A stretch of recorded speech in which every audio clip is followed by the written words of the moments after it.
아, 너무 은혜 되는 찬양이었어요. 할렐루야! 믿습니다. 감사합니다.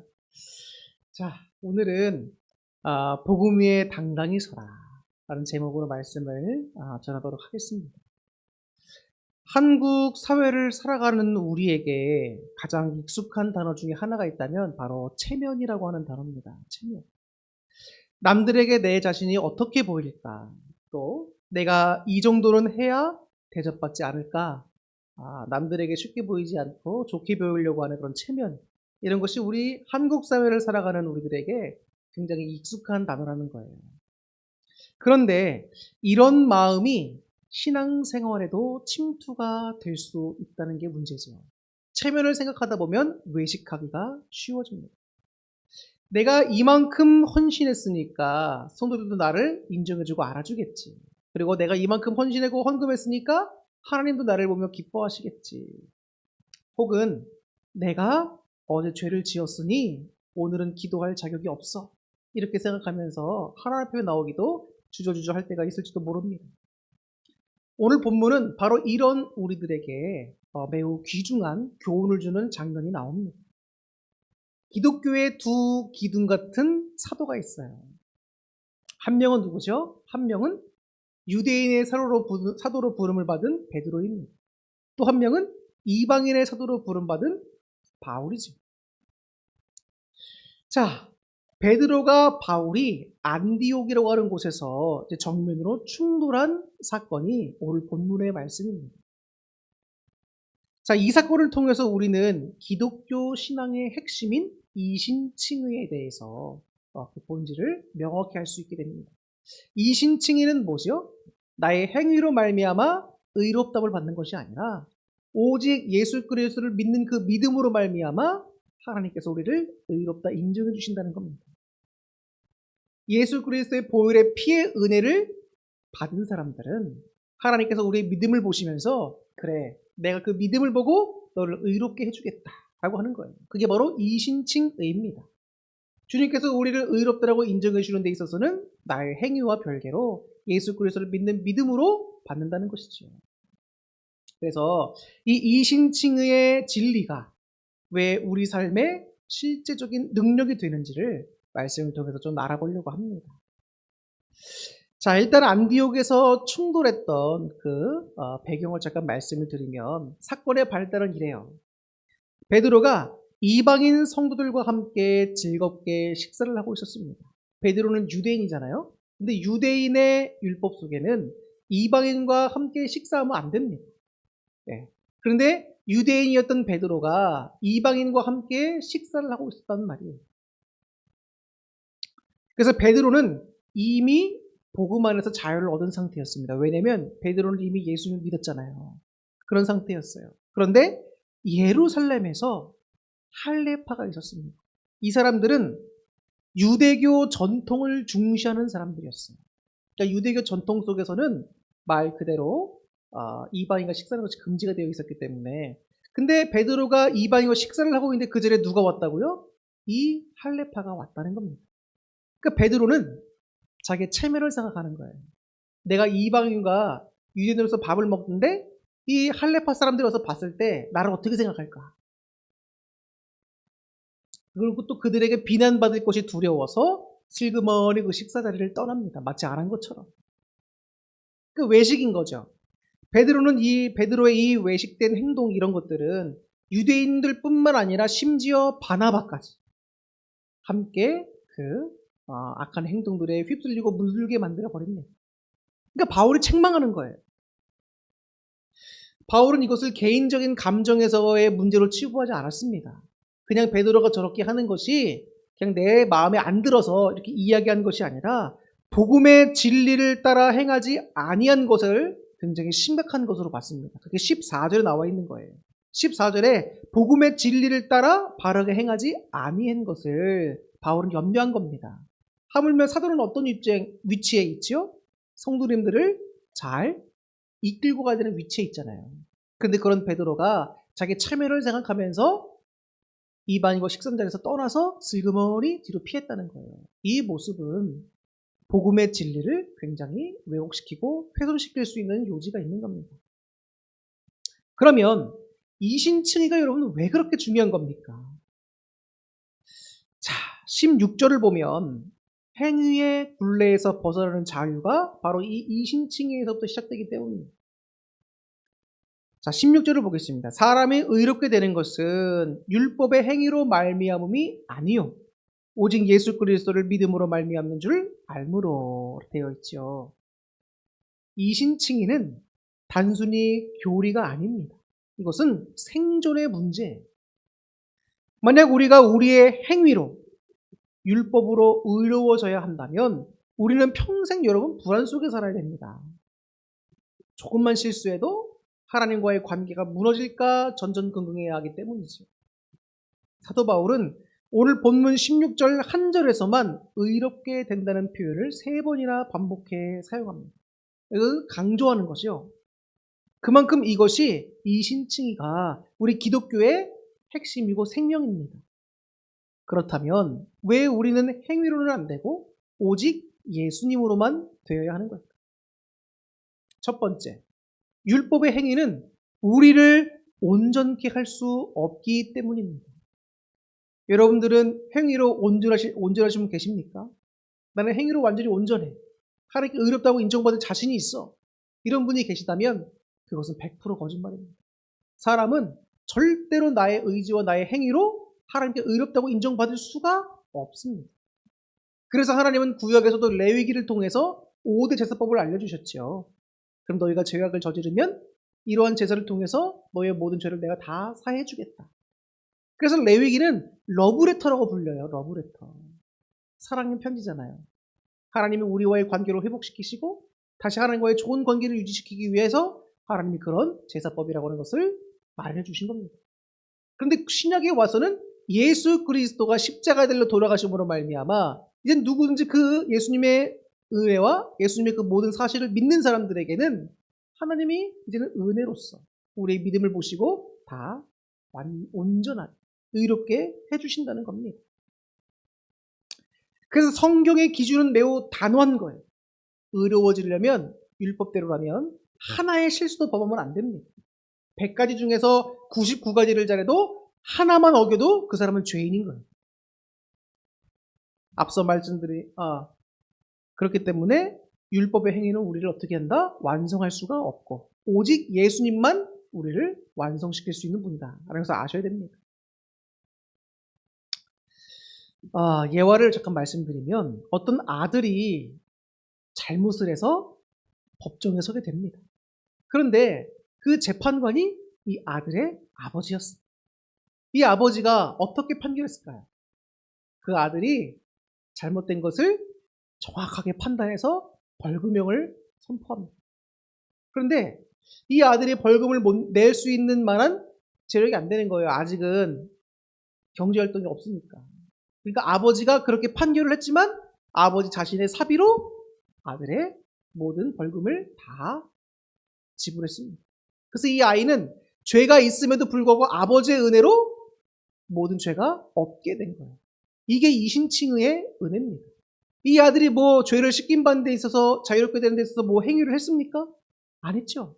행위가 아니라 전적인 하나님의 은혜로 이 아이가 죄가 없게 된 거예요. 이거와 마찬가지입니다. 예수님의 은혜가 없이는 그 예수님을 믿는 우리 믿음이 없이는 우리는 결코 온전해지고 의로워질 수가 없다는 겁니다. 그래서 우리가 의로워질 수 있는 유일한 통로는 예수 그리스도 뿐이시다는 겁니다.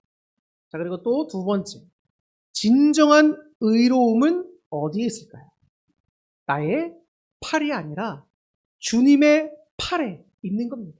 즉 나의 힘과 나의 노력에 있는 것이 아니라 하나님의 주권적이고 하나님의 놀라우신 그 은혜에 이 의로움이 있다는 거예요. 우리는 인생의 황혼기에 서면 무엇을 붙들게 될까요? 제가 가끔 이제 임종 기도를 드리거나 예배를 드리러 병원에 가면 침상에서 이제 다 이제 하나님 나라 가기에 직전까지는 분들이 있어요.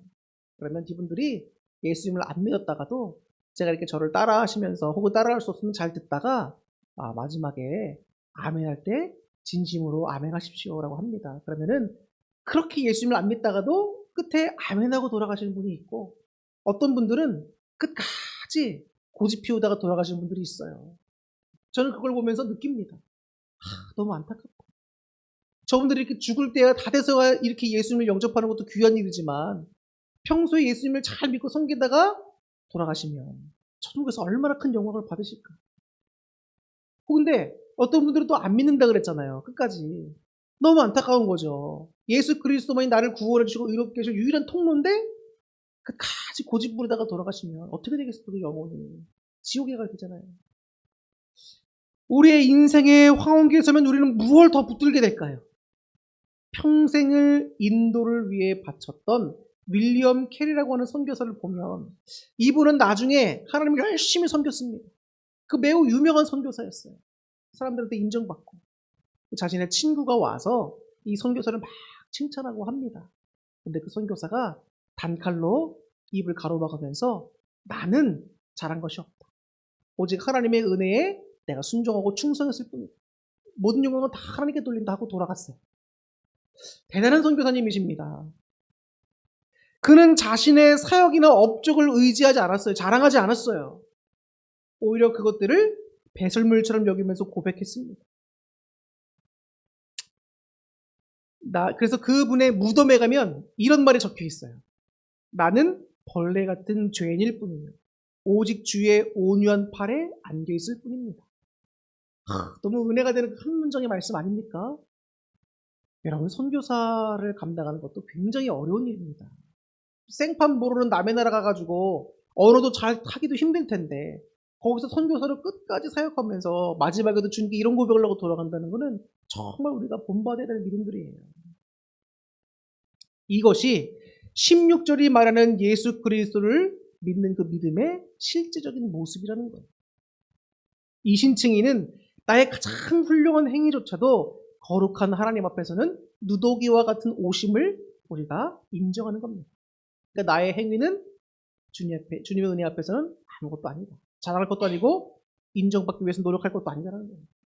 오직 예수님이라는 완전한 옷만을 덧입었기 때문에 겸손한 결단이 있어야 되는 겁니다. 하나님의 말씀 앞에, 주님 앞에 우리가 결단할 수밖에 없고 감사와 진정을 드릴 수밖에 없는 거예요. 그래서 예수님을 진정으로 믿는 참된 그리스도인이라고 한다면 하나님 말씀을 순종을 안 할 수가 없는 거예요. 겸손하게 주님을 따르지 않을 수가 없는 겁니다. 내가 아직 주님의 말씀 따라 잘 순종하지 못하고 하나님에 대한 기쁨과 감사가 없다면 우리가 정말 믿음을 점검해 받을 때입니다. 그래서 베드로는 이러한 진리를, 이신층의 진리를 잠깐 잊었던 거예요. 자기 체면과 이런 것들을 위해서. 사람들에게 율법을 잘 지키는 경건한 유대인으로 보이고 싶었던 겁니다.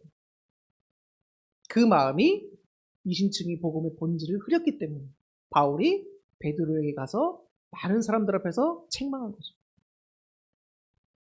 의롭다 한다는 것은 뭡니까? 의롭다 여김받는다는 것은 우리의 신분이 변화가 됐다는 거예요. 의롭게 되다라는 거 합니다. 이것은 여러분 원래 법정 용어입니다. 법정 용어. 상태의 단순히 변화가 아니라 신분의 변화라는 거예요. 우리가 갑자기 성인군자가 되어서 의로운 것이 아닙니다. 여전히 부족하고 실수하지만 예수님 안에 있는 우리를 보시고 하나님은 너는 이제 내 자녀다. 죄가 없다. 라고 주님께서 판정해 주셨다는 거예요. 사랑하는 성도 여러분. 여러분이 오늘 예배 자리에 나올 수 있는 근거가 뭡니까? 여러분 무엇 때문에 예배 나오실 수 있는 거죠? 일주일 동안 여러분들이 죄를 안 짓고 경건하게 살았기 때문이 아닙니다. 여러분들이 11조와 헌금을 빼놓고 드려서가 아니에요. 만약에 한 주간 내가 경건히 살아왔다. 내 행위가 주장이 됐다. 내가 한 번도 안 빠지고 주님께 헌금을 드렸다. 이것이 우리를 자랑할 수 있는 근거가 아니라는 거예요. 예배 나올 수 있는 근거가 아니라는 겁니다. 원래 구약시대로 따지면 우리는 주님의 앞으로, 주님의 전으로 함부로 막 나아갈 수가 없었어요. 그런데 예수 그리스도의 은혜로 말미암아 우리가 개개인들 직접 예배당에 들어오고 하나님께로 나아갈 수 있는 길이 열린 겁니다. 우리가 오늘도 이 예배에 나올 수 있는 근거는 바로 예수 그리스도의 은혜가 된다는 것을 분명히 아셔야 합니다. 자, 탕자의 여러분 그 탕자 아들 있지 않습니까? 예화가 있지 않습니까? 자, 근데 그 탕자가 가진 돈을 다 탕진하고 완전 거지가 되어서 어떻게 할 수가 없습니까? 내가 이제 다시 아버지가 있는 집으로 가리.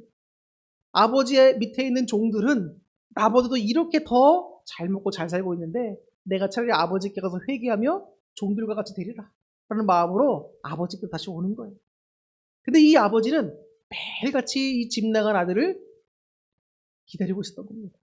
그러니까 저 멀리에서 정과 같은 사람이 오는데도 아버지가 딱 보고서는 내 아들이다! 딱 달려나가잖아요. 그럼 손가락질도 끼워주고 새로운 옷도 막 입혀줍니다. 탕자가 아버지께 용서받은 이유가 뭘까요? 이유는 그가 지난 며칠날 성실하게 일해왔기 때문이 아닙니다. 그가 아버지께 돌아가 그 용서해 주실 사랑을 신뢰했기 때문이에요. 아버지는 탕자에게 가장 좋은 옷을 입혀주십니다. 이것이 바로 전가된 의라는 거예요. 하나님의 의가 아들에게 전가가 되었다는 겁니다. 그러니까 순전히 아들이 잘해서가 아니라 아버지가 그 자녀를 사랑하는 또 그 자녀가 아버지라는 믿음이 그렇게 우리의 신분을 죄인에서 의로운 아버지의 아들로 바꿔주었다는 거예요. 내 옷은 더럽지만 하나님의 예수 그리스도라는 깨끗한 옷을 우리에게 입혀주시고 너는 어떻게 됐다? 의롭다 라고 불러주신다는 거예요.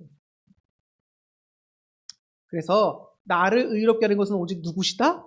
예수 그리스도시다. 그래서 우리가 기독교 대한감리회잖아요. 기독교가 뭐죠? 그리스도교라는 겁니다. 우리 개신교의 핵심은 예수님의 은혜라는 것을 분명히 알고 전파하고 선포하는 거예요. 자, 그렇기 때문에 나를 의롭게 하는 것은 오직 누구의 은혜다? 예수 그리스도의 은혜다 라는 것을 우리가 알아야 됩니다. 결론으로 말씀드리며 설교를 마치려고 합니다. 여러분, 복음의 자유함으로 당당하게 살아가시길 바랍니다. 오늘 우리는 베드로의 실수와 바울의 책망, 그리고 그 속에 담긴 이신칭에 대한 거대한 진리를 살펴봤습니다. 우리는 살아가면서 수많은 조건부 사랑에 치여 삽니다. 네가 이렇게 해야 내가 사랑해 줄 거야. 네가 이렇게 하면 내가 잘 인정해 줄 거야. 이런 조건부 사랑에 우리가 많이 치여 살아요. 교회에 와서도 내가 이만큼을 드리고 이만큼을 해야 하나님이 나를 사랑해 주시겠지. 그렇지 않습니다. 두 렙돈을 드렸던 과부가 있고 또 부자가 과부의 그 두 렙돈은 비교할 수 없을 만큼 많은 헌금을 드렸지만 예수님은 말씀하시지요. 이 과부의 헌금이 하나님의 참된 기쁨이 되고 받으셨다는 겁니다. 왜일까? 부자는 물질이 많습니다. 자기의 체면을 챙기지. 그래서 어느 정도 인정받을 만한 헌금을 합니다. 그런데 과부는 두 렙돈은 정말 작은 금액이에요. 근데 그 과부는 자신의 전심을 다해서 자기의 모든 것을 다 드린 겁니다.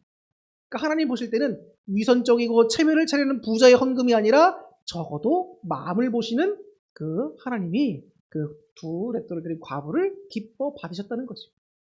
여러분, 여기서 뭘 우리가 알 수 있는 겁니까? 내가 하나님께 많은 헌금을 드리고 많이 기도하고 뭐 한다고 하더라도 그것보다는 우리의 진심이 담긴 것을 더 원하신다는 거예요.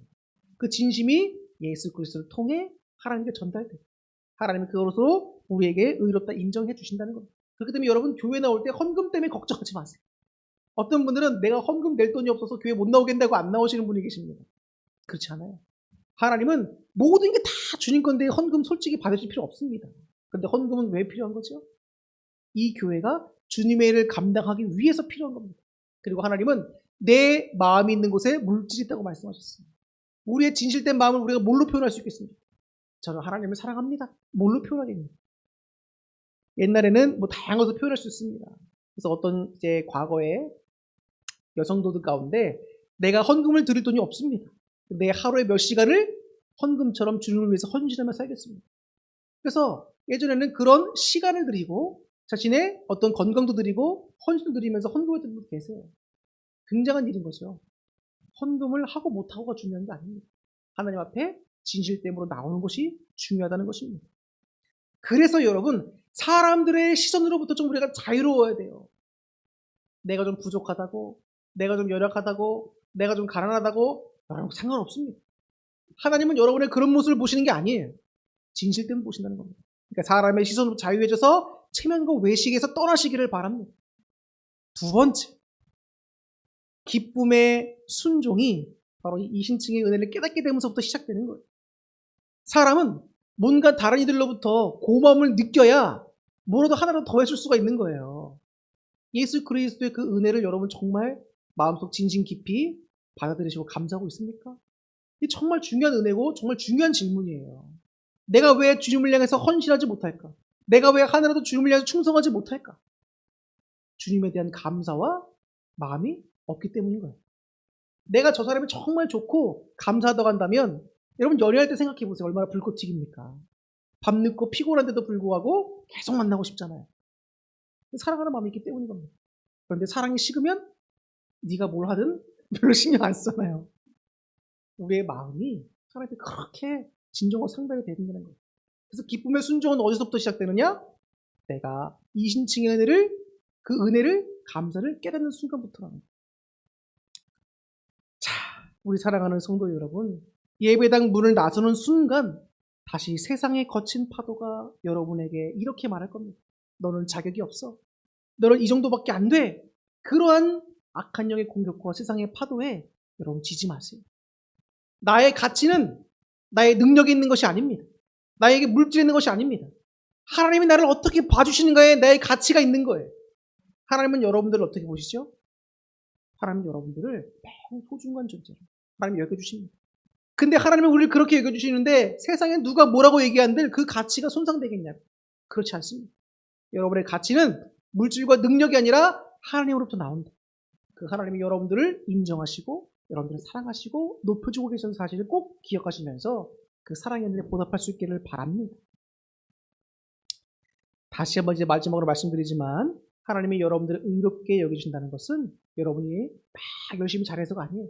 오직 예수님을 통한 그 은혜의 팔로 말미암아 여러분들이 구원받고 온전히 서 있을 수가 있는 겁니다. 그렇기 때문에 당당함으로 사시고 기쁨 가운데 사시기를 바랍니다. 주님 안에 있으면 우리는 기뻐할 수 있고 당당할 수 있는 겁니다.